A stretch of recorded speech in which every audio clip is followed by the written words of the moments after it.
Untuk selanjutnya kita juga akan belajar yang gerak dan audio. Jadi si teachable machine ini dia akan mengerti ketika kita bergerak dan dia juga akan mengerti perbedaan audio. Misalnya kita ngomong uh, stop dan apa ya? Stop dan lanjut gitu ya. Dia akan tahu mana kapan sih ini orang stop, kapan ini orang mintanya continue gitu. Nah, seharusnya kayak begini-begini itu bisa dikonekin ke IoT ya. Jadi kalau kalian yang udah belajar IoT nih, jujurnya aku belum.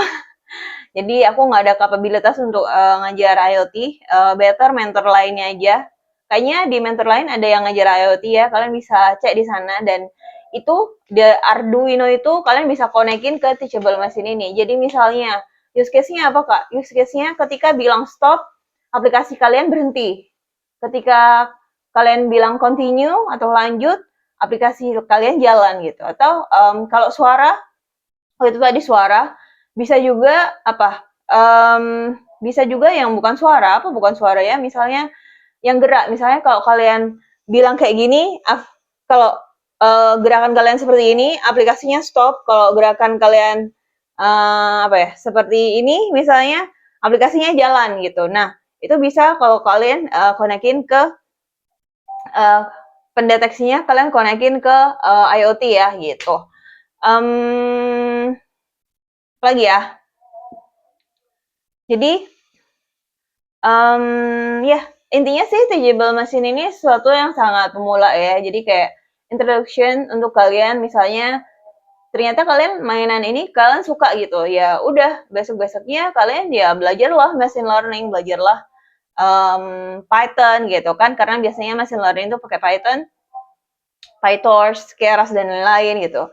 Cuma di sini tidak diajarkan ya karena sesuai judulnya ini adalah perkenalan machine learning dan perkenalan tools yang ya bisa mendeteksi gitu meskipun simple tapi berfungsi ya. Dan ya berfungsi.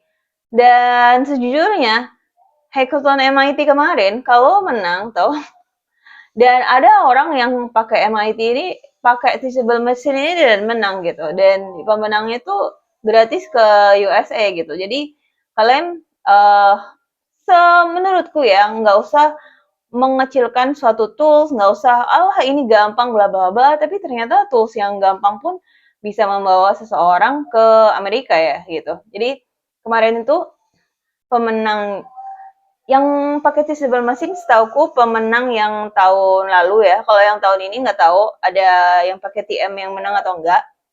Tapi ketika yang tahun ini menang, ini tuh dikirim ke Amerika secara gratis gitu. Jadi kayak gini doang, tapi bisa dibawa kalian ke Amerika secara gratis gitu loh. I mean, jalan-jalan. Kalau pakai travel agent berapa? Habis 50 belum uang jajannya kan. Jadi kayak lumayan banget kan, maksudnya di bidang IT ini bisa banget kalian untuk jalan-jalan gratis.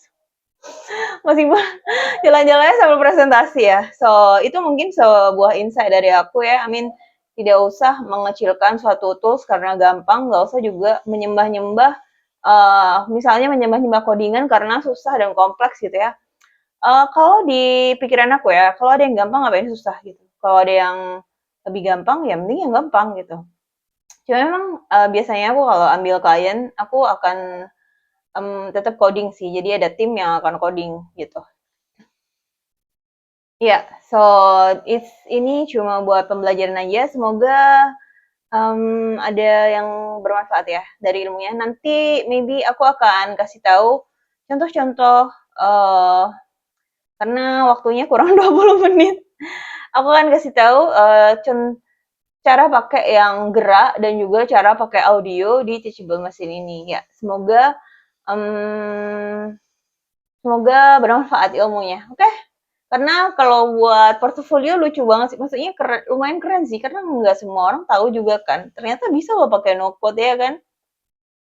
It's not that hard. Thank you.